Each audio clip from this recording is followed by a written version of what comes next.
ملک میں کاروباری اور صنعتی سیکٹر کی آج پریشانیوں میں تشویش میں کئی گنا اضافہ ہوا جب اسٹیٹ بینک آف پاکستان نے شرح سود میں مزید 1.25% اضافہ کر دیا، جس کے بعد پاکستان میں شرح سود 13.75 سے بڑھ کے 15% کی خطرناک سطح پر پہنچ گئی ہے۔ اس کا مطلب یہ ہے کہ پاکستان میں کاروبار کرنے کی لاگت پہلے سے کہیں زیادہ بڑھے گی۔ پیٹرول اور ڈیزل کی قیمتوں میں حالیہ اضافے نے اسے مزید بڑھا دیا اور اب مہنگے قرضوں کی وجہ سے بینکوں سے فائنینسنگ اور کاروباری لاگت شدید متاثر ہوگی، جس سے معاشی ترقی اور کاروباری بہتری تھم جائے گی۔ نئے بزنس تو دور کی بات ہے، جاری کاروبار کو برقرار رکھنا اب ایک جدوجہد ہوگا۔ سب سے پہلا وار ہوگا روزگار پر۔ بزنس ایکسپینشن کے بجائے لے آفس ہوں گے، یعنی کہ نوکریاں ختم کی جائیں گی، کیونکہ کاروبار اس لاگت کو برداشت نہیں کر سکتے۔ ظاہر ہے کہ تنخواہیں نہیں دینے کی سخت ہے اور پھر نوکریاں ختم کی جائیں گی۔ نوکریوں میں روزگار میں اضافہ تو آپ بھول جائیں۔ پاکستان میں 15% کی شرح سود اس وقت خطے کے دوسرے ممالک سے کہیں زیادہ ہے۔ بھارت میں مثال کے طور پہ شرح سود 4.9، بنگلہ دیش میں 5.5، چین میں 3.7% ہے۔ ہمارا کاروباری طبقہ، ہمارا بزنس سیکٹر 15% شرح سود دے کے کیسے مقابلہ کرے گا؟ اور پھر ہمارے توانائی کی قیمت اور ہمارے دوسری کاسٹ آف ڈوئنگ بزنس ہے۔ ایکسپورٹرز بین الاقوامی منڈی میں بھارت اور بنگلہ دیش سے اب مقابلہ کرنے کی سکت مزید کھو دیں گے۔ آج اسٹیٹ بینک آف پاکستان کی مانیٹری پالیسی کا اعلان کرتے ہوئے قائم مقام governor state bank doctor Murtaza Syed نے شرح سود میں اضافے کی وجہ بتاتے ہوئے کہا کہ شرح سود نہ بڑھانے سے مہنگائی قابو سے باہر ہو جاتی اور ساتھ ہی روپے پر مزید دباؤ بڑھتا۔ اسٹیٹ بینک اور اسٹیٹ بینک کی مانیٹری پالیسی کمیٹی اس چیز کے اوپر بہت زیادہ ایمفسس دے رہی ہے کہ ہم نے مہنگائی کو کنٹرول کرنا ہے، کیونکہ یہ ایک بہت امپورٹنٹ اور مشکلات پیدا کر رہا ہے ہمارے عام آدمی کے لیے۔ اس لیے آج اسٹیٹ بینک کی مانیٹری پالیسی کمیٹی نے یہ فیصلہ کیا تھا کہ انٹرسٹ ریٹ کو، پالیسی ریٹ کو 1.25% سے بڑھا کے 15% کر دیا جائے۔ ہم جو انفلیشن آج کل دیکھ رہے ہیں پاکستان میں، اس کی وجہ کیا ہے؟ سب سے پہلے تو میں آپ کو یہ بتا دوں کہ یہ پوری دنیا میں ہو رہا ہے، لیکن اس کے ساتھ ساتھ ہماری اپنی کچھ ڈومیسٹک ریزنز بھی ہیں جس کی وجہ سے انفلیشن ہو رہی ہے۔ سب سے پہلے یہ کہ پچھلے 2 سالوں میں، فسکل ایئر 21 میں اور فسکل ایئر 22 میں، ہم نے بہت تیزی سے اکنامک گروتھ کو دیکھا ہے، تقریباً 6% گروتھ ہم نے، اور اس کی وجہ سے بھی انفلیشن ہو رہی ہے۔ یہ ایک مشکل فیز ہے، تقریباً 1 سال جو ہے انفلیشن ہمارے خیال میں ہائی رہے گی، لیکن ہم کوشش یہ کریں گے کہ یہ اور زیادہ بڑھے نہ۔ پاکستان یقیناً معاشی افراتفری کی ایک کیفیت سے دوچار ہے۔ آج ڈالر 210 روپے کی جانب ایک بار پھر گامزن نظر آ رہا ہے۔ زر مبادلہ کے ذخائر ہمارے مخدوش تر نظر آتے ہیں۔ اس پوری صورتحال میں ایک اور بہت اہم معاملہ ہے کہ اسٹیٹ بینک آف پاکستان، یعنی کہ پاکستان کا مرکزی بینک، بغیر گورنر کے یا بغیر سربراہ کے کام کر رہا ہے۔ 2 ماہ سے پاکستان کا مرکزی بینک کا کوئی باپ نہیں ہے، یعنی کہ کوئی گورنر نہیں ہے، اور یہ وہ صورتحال ہے جو اسٹیٹ بینک کے متعلقہ قوانین بھی اجازت نہیں دیتے، جہاں پر صرف 1 ماہ کے لیے قائم مقام گورنر کی اجازت ہوتی ہے، اور جس کے لیے ڈپٹی گورنر جناب مرتضیٰ سید کا تعین کر دیا گیا تھا۔ لیکن ابھی فی الحال اس پوری صورتحال کے باوجود اسٹیٹ بینک آف پاکستان کا گورنر نہیں ہے، یعنی کہ اس کی سمت کا تعین کرنے والا اور اس کا سربراہ نہیں ہے، اور یہ صورتحال یقیناً حیران اور پریشان کر دینے والی ہے۔ یہ اس وقت بھی ہے جب ملک میں مہنگائی کی شرح 21.3% ہے، جو پچھلے 13 سال کی بلند ترین سطح ہے۔ مئی کے مقابلے میں جون میں مہنگائی 6.3% بڑھ گئی، اور اب شہباز شریف صاحب کی حکومت کی جانب سے پیٹرولیم مصنوعات کی قیمتوں میں ہوش ربا اضافے کے اثرات آنے والے مہینوں میں سامنے آئیں گے اور مہنگائی مزید بڑھے گی۔ اس پس منظر میں آج قائم مقام گورنر اسٹیٹ بینک نے بتایا کہ آئندہ مالی سال پاکستان میں مہنگائی کی شرح 18 سے 20% رہنے کا امکان ہے۔ یاد رہے کہ حکومت پاکستان کے بجٹ، یعنی شہباز شریف کی حکومت کے بجٹ میں مہنگائی کی شرح 11% رکھی گئی تھی، اور آج اسٹیٹ بینک نے کہا کہ پاکستان میں مجموعی قومی پیداوار 4% رہے گی۔ اگر ایسا ہو جائے تو پتہ نہیں، بہت بڑا معجزہ ہوگا۔ لیکن بہرحال آج کی اس مہنگائی کی صورتحال اور پاکستان کس مہنگائی کی جانب بڑھ رہا ہے، اسٹیٹ بینک آف پاکستان نے کہا۔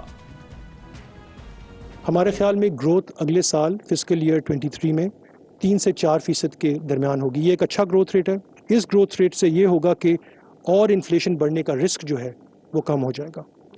اس کے ساتھ ساتھ انفلیشن کو ہم 18 سے 20% دیکھ رہے ہیں اگلے سال کے لیے، کیونکہ گلوبل کموڈٹی پرائسز بھی ہائی ہیں، اور ہم نے جو گورنمنٹ نے جو مشکل فیصلہ کیا ہے الیکٹرسٹی اور فیول پرائسز بڑھانے کا، جو کہ ایک ٹھیک فیصلہ ہے، اس کی وجہ سے یہ اب آپ کو ایئر آن ایئر نمبر 18 سے 20% نظر آئے گا اگلے 12 مہینے.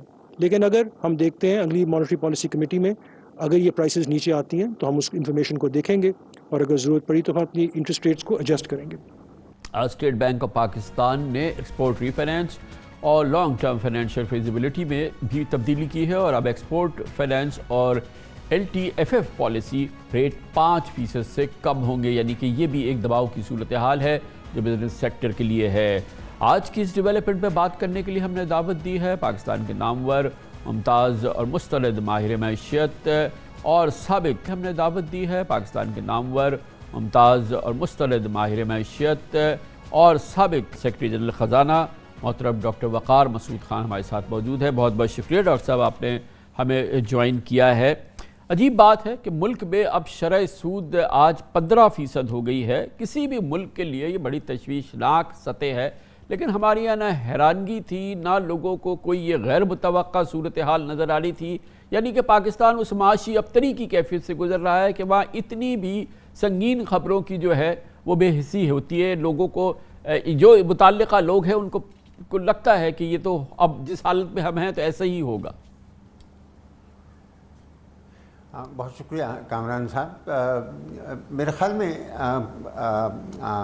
کچھ آوازیں ہیں، اور حیرت انگیز طور پہ سب سے پہلی آواز چند گھنٹوں کے بعد ہی بلومبرگ کی طرف سے آئی ہے، جس نے بہت حیرت کا اظہار کیا ہے کہ اتنا بڑا ایڈجسٹمنٹ کیا ہے سینٹرل بینک نے.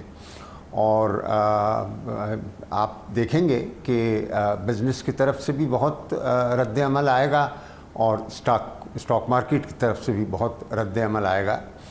اور یعنی یہ تو ایک بالکل میکینیکل سی بات آپ نے کر دی. آپ دیکھیں کہ یعنی اگر آپ جو ایئر آن ایئر انفلیشن ہے جس کا بھی آپ نے ذکر کیا 21%، تو ابھی تو سال ختم ہوا ہے اور ایوریج انفلیشن اس میں 12% ہے جون کو جو ختم ہوا ہے. اور اس کو پھر پروجیکٹ کرنا کہ وہ 12 سے 18، ایک تو دیکھیں 12 سے 18% کی جو رینج کہنا، یہ مطلب کیا بتا رہے ہیں آپ ہیں؟ مطلب اتنا بڑا آپ کا ٹارگیٹ جو ہے اس میں اس رینج کے اندر آنا. پھر یہ کہ ابھی تو مطلب پاکستان کا میکرو اکنامک پلان جو ہے NEC نے اپروو کیا ہے، جس میں 11.5% کا انفلیشن ہے. آپ کہہ رہے ہیں کہ یہ 18% ہوگا. کیا ہوا ہے؟ اور دیکھیں یہ جو 21% کا آیا ہے، یہ ہمیں معلوم ہے کہ بالکل یعنی غیر معمولی ایڈجسٹمنٹ ہوا ہے آپ کی پیٹرولیم پرائسز کے اندر. اس کا اثر آیا ہے. وہ بار بار تو نہیں ہوگا، وہ تو ہم نے ایک مس اسٹیپ کر لیا تھا مارچ کے اندر اور ان کو نہیں بڑھایا تھا. اب ایک دم سے آپ کو ان کا ایڈجسٹمنٹ کرنا پڑا، تو اس کی وجہ سے آپ مطلب پوری گویا ڈاکٹر صاحب آپ کی تجربے اور آپ کی اس گفتگو سے میں یہ نتیجہ اخذ کر رہا ہوں کہ یہ اتنا زیادہ ایک دم شرح سود میں اضافہ بلا ضرورت ہے، اور اس کے انتہائی سنگین نتائج مرتب ہوں گے پاکستان کی مجموعی صورتحال میں، جہاں پہلے ہی کاسٹ آف ڈوئنگ بزنس بہت زیادہ خراب ہے. اور ظاہر ہے کہ کاروبار کے لیے یہ فائنینسنگ، اور پھر اب جو انہوں نے آلریڈی اس حوالے سے بورنگز کی بھی ہیں، جو پائپ لائن میں پروجیکٹس ہیں، یہ ساری چیزوں کے لیے پاکستان کی معیشت کو اس سے بہت بڑی زک پہنچے گی. اور پھر اس سنگین معاشی صورتحال میں روزگار کے مواقع اور یہ تمام معاملات پر یہ ایک بڑی سنگین زک لگائے گا، یہ جو آج کا فیصلہ ہے. جی آپ نے تعارفی کلمات میں بھی یہ بات کہی، اور میں آپ سے متفق ہوں کہ یہ اس سے انویسٹمنٹ کو زد پہنچے گی. کوئی انویسٹمنٹ نہیں ہوگا. حکومت کی بوروئنگ پہ تو کوئی اثر نہیں پڑے گا. حکومت کی تو demand for borrowing is in elastic. وہ اس کو اگر آپ 50% بھی لے جائیں گے وہ اتنا ہی بورو کرے گی، اس کی ضروریات ایسی ہیں. تو جو جس ڈیمانڈ کو آپ روکنا چاہتے ہیں وہ تو سوائے اس کے کہ حکومت اس پہ قابو پائے اور اس کو کم کرے وہ نہیں ہوگا. اب آپ اس کے علاوہ آپ کو یہ دیکھنا چاہیے کہ جناب یہ جو آپ کی اگر انڈسٹری بند ہوتی ہے اس کو ذوف پہنچتا ہے، آپ کی ایکسپورٹس کو ذوف پہنچتا ہے، تو آپ کی بیلنس آف پیمنٹ ویسے بھی اور خرابی کی طرف جائے گی۔ تو ہم جو ہے اتنی زیادہ، اب دیکھیں 2 مانیٹری پالیسیز کے درمیان میں تقریباً 3% کا جو ہے اضافہ ہو گیا ہے، تو یہ تو بہت بہت بہت سخت اقدام ہے۔ اچھا، اب لیکن میں اس کو ایک طرح سے حقیقت پسندی سے دیکھ سکتا ہوں، اور وہ یہ کہ یہ IMF کا تقاضا ہو، اور کیونکہ IMF کا پروگرام آپ دیکھ رہے ہیں کہ سب کچھ ہونے کے بعد بھی نہیں ہو رہا، تو کیا پتہ ان کا یہ مطالبہ رہا ہو کہ اگلی مانیٹری پالیسی کمیٹی کے اندر آپ ایکشن لیں، اور یہ کوئی غیر معمولی بات نہیں ہے ان کی طرف سے ایسے مطالبات آنا۔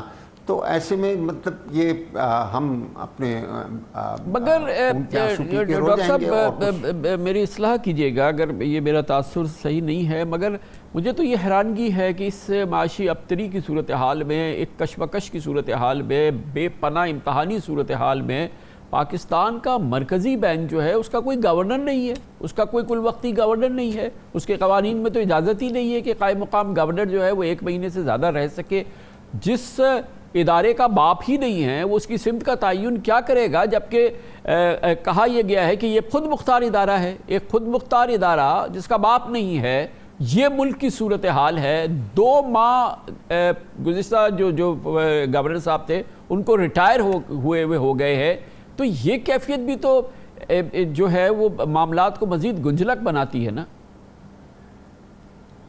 آپ بالکل صحیح ارشاد فرما رہے ہیں، اور یہ جلد سے جلد حکومت کو چاہیے کہ جو ریگولر اپوائنٹمنٹ ہے وہ کر دے، تاکہ بینک کے اندر جو خلا ہے وہ پورا ہو جائے۔ لیکن کامران صاحب، اگر ایسا ہوتا بھی تو یعنی کہ فنڈ کے پروگرام میں کوئی بھی گورنر ہو، فنڈ کی جو ان کے جو مطالبات ہوتے ہیں وہ تو پورے کرنے پڑتے ہیں۔ آپ ایسی مشکل صورتحال سے دوچار ہیں۔ تو ڈاکٹر صاحب اب اس کے اثرات کہ ہو گئی 15% ہو گئی، ڈالر 209 روپے کا ہو گیا، اور یہ پھر انہوں نے LTFF بھی بڑھا دیا، پھر ایکسپورٹ ری فائنینس بھی بڑھا دیا، اور پھر جو ہے وہ ہمارے یہاں بجلی کی قیمت میں بھی 2 گنی ہو گئی، گیس بھی 2 گنی ہو گئی۔ تو پاکستان میں جو یہ شوق آیا ہے پچھلے، یہ تو مہینے 1.5 مہینے 2 مہینے کی پیداوار ہے نا، اس کا اچانک یہ جو اس طرح کا یہ جو کرنٹ لگایا گیا ہے پورے نظام کو، اب اس کے اثرات تو رونما ہوں گے نا؟